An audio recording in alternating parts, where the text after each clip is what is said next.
What's up, everyone? Welcome back. Today we're going to be talking about how to find deals and do deals with people that are going into foreclosure. Let's dive right in.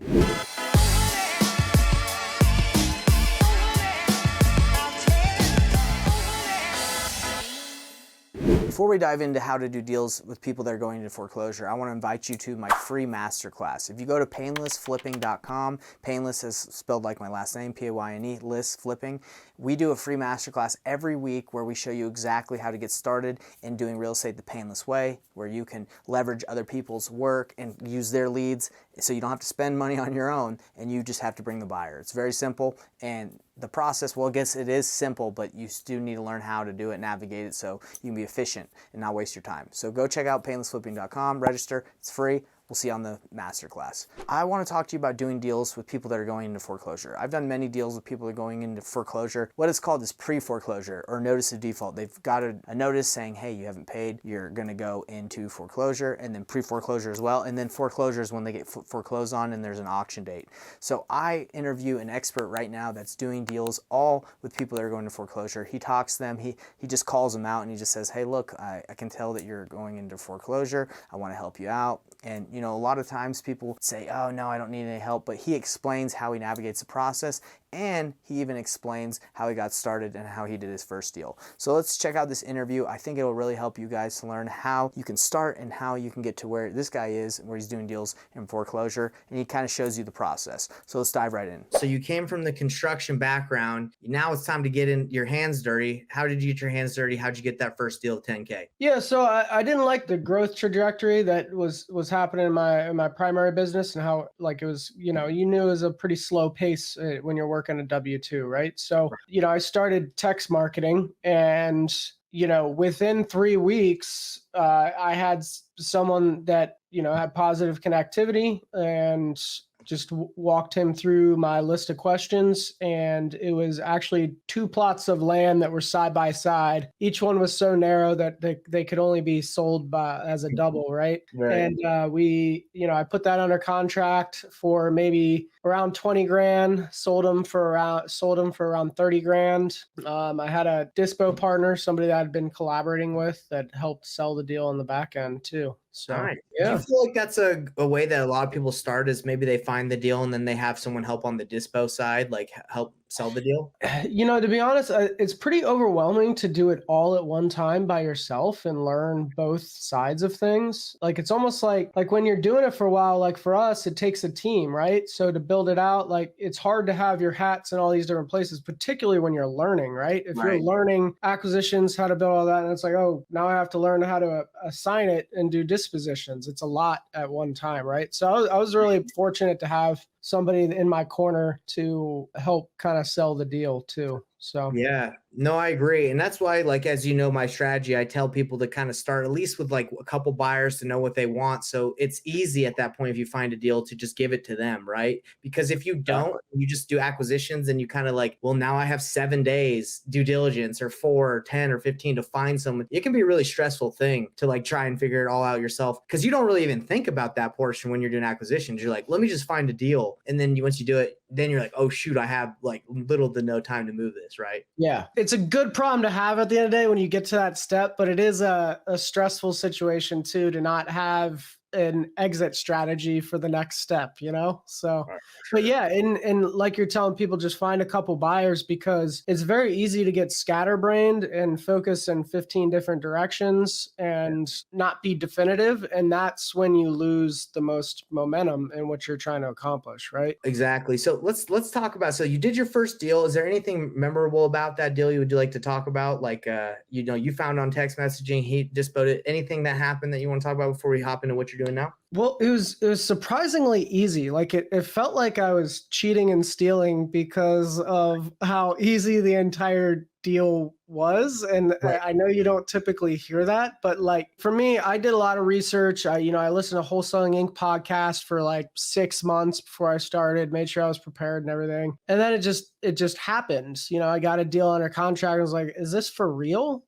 Is this really going to close? Like, this isn't going to happen. And then I got $5,000, which is huge for someone that's just on fixed W-2 income, right? So it was pretty cool. Like like it required its negotiations and a lot of other components, but it all works out in the end. So Love it. Love it. yeah. So tell us, so you went from doing your first deal for 10K that you split 3.5 years ago. Now you've figured out this awesome niche of working with sellers that are going to lose their home in foreclosure, correct? Yeah.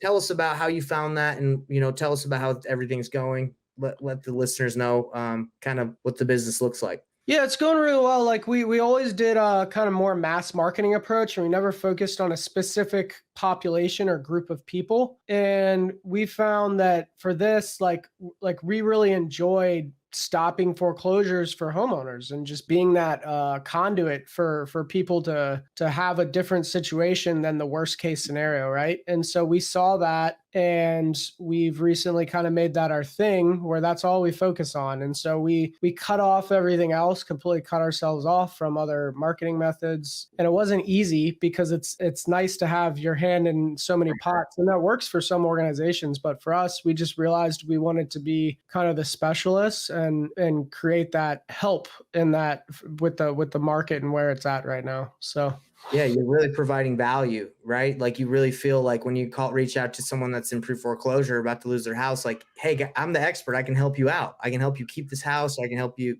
whatever options you give them. Yeah, 100%. Like you're our acquisitions guy right now. We talk a few times a day, and he's emotional support for all of these homeowners. And I smile, but at the same time, it's very impactful because they are kind of living on an island, and they've kind of given up hope, right? And so we're able to kind of create that for them. So.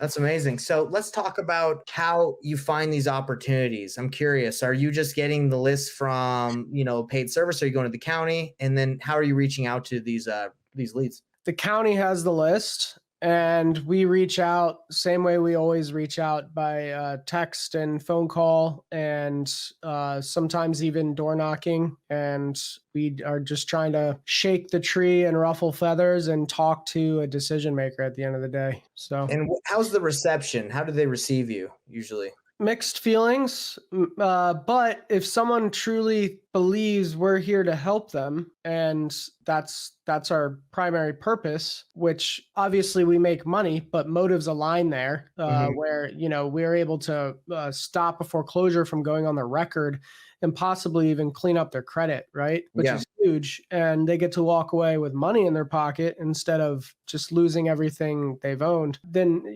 we are able to sometimes break down barriers there and help people understand that we're all kind of sitting on the same page. So I love that. So when you reach out to them, do they say in defense, like, I'm not selling? Is that like one of their things you have to overcome? Or do you work with the people that are like, yes, I need to move. There's something going on. We know they're not selling.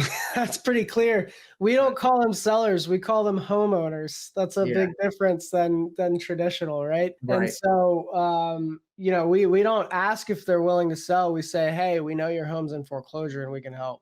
Okay, so you just straight up say, and because I know a lot of people, when it comes to doing this for a while, like sometimes don't even want to bring it up, right? They just act like, oh, I was just calling you, you're on my list, or they don't bring it up. So you straight up bring it up. Oh yeah, I mean it's an elephant in the room, and if they deny it, we say, okay, did you pay off the lender, because we see a case number right here. So yeah. You're straight up about it. Do you try to approach them and say like, hey, I might be able to help you stay in the house? Or is it mainly like, hey, we can stop the foreclosure from happening? How does it work? We say we don't know. I mean, we're completely honest, but a lot of times that's what they say, right? I just want to stay in the house. And it's like, okay, well, we need the facts. We need a lot of information to be able to know whether that's possible or not. And that could be possible. But 99 times out of 100, we already know that they can't pay their mortgage, so they probably can't pay their rent, and they need money to move out, right? And sometimes they can't pay their rent, but sometimes need a lesser amount, for a monthly rent too. And then the other factor is 99 times out of 100, we wouldn't be comfortable keeping them in the property with the condition that it's in while we own it. Right. So yeah. If you're going to buy it, I don't think as you suggest that they keep it. Yeah. No. If they want to keep it, then, potentially that you'd have to figure out how you could get them to catch the loan up, but you're not going to buy it and let them stay in it because that just doesn't make sense. So let's talk about a scenario. So you reach out, you get the county data. I know a lot of the times when I'm reaching out to pre-foreclosure lists, you're catching them right as they go into pre-foreclosure versus like a week before they lose the house. So are you reaching out to the ones that are about to go to foreclosure, or are you just hitting the list and whether or not they're wherever they're at in their journey, you just follow up? So it's different everywhere. For judicial states, typically a lender has to file a notice of default with the county, and so you're able to easier get pre-foreclosure data. Right. But when on non-judicial states, you're just seeing that final foreclosure notice with an auction date, and that's when it kind of the race starts. But yeah, we're exhausting both areas, both opportunities when there's the opportunity to do that. So yeah, because when I was at the family, I talked to some guy that they specialize in also targeting foreclosures, and he says that sometimes like he'll send mailers to these people on this list for like 18 months because sometimes they'll be able to catch it up, then they'll go back into it. Sometimes it doesn't hit them until later. So when I first started marketing, I would just I didn't know what I was doing. I would just send out mail or text or whatever, and I would just try and hit people with like one massive blast. But are you saying that sometimes it requires like a consistent drip on these people? Like you got to be consistent, whether or not instead of just one hit, you got to keep it going consistently? Yeah, 100%. And so you're right. There's those people that come in and out of pre-foreclosure all the time because they're catching up, or they do sometimes they declare bankruptcy and kick the can down the road. There's different components. A lot of people game the system, man. A lot of people have been in foreclosure, I think, for years and years and years. Yeah, 100%. And I ran the numbers, and in our judicial state, we're in a non-judicial state too, but our judicial state where we get pre-foreclosures, 1 in 4 go to foreclosure. The other 3 don't. So 75% of them don't actually go to foreclosure. Got it. So, but yeah, all those numbers kind of help set expectations and develop kind of your target and stuff. So I'm really excited for you in the way you're marketing, because when I've been at the family and I've been like networking with a lot of these guys that do a lot of marketing, a lot of the time, like what I'm hearing the most that like always works and like is a great lead source that a lot of people pinpoint is probate and pre-foreclosure. Like, but you master those. Right. And like the way that I was taught, it was just like pull a giant list, kind of like you were saying before, and just blast it. And that can get you in a lot of trouble. It can get your marketing expenses super high. And that's why I went back to the model that I'm teaching, like for newer beginners. But I don't really market right now because I just do the model I teach. But if I am to, again, go to market, it's pretty much just those two. It's pre-foreclosure and probate. That's it. That's all I'm going to mess with. And I'm going to master it. Exactly. And that's what we actually kind of have that on our pipeline, is we will diversify to probate, but we would love to just be the niche specialist first with pre-foreclosure. And a lot of pre-foreclosures are already involved in probate processes that by nature we have to deal with, and we have. But yeah, I totally agree with you. That's the riches are in the niches, right? If you like that information, please like, subscribe, and hit the bell icon for more information like that. See you later.